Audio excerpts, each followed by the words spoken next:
जीवनामध्ये प्रत्येकाचा हेतू हा पुढे जाणं असला पाहिजे आणि त्याचबरोबर आपली मुलं, आपलं कुटुंब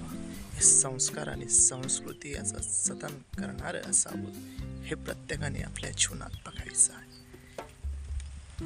बांधवांनो, आपल्या जीवनामध्ये दुसरं तिसरं नाही काही करता आलं, परंतु फक्त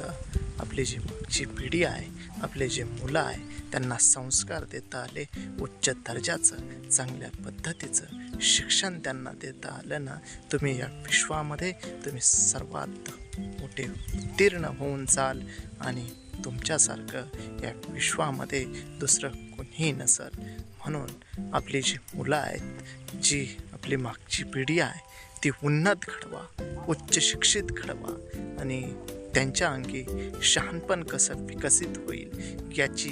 प्रकर्षानं दखल घेऊन त्यांना जीवनामध्ये पुढे मार्गक्रमण करण्यासाठी प्रत्येक तऱ्हेनं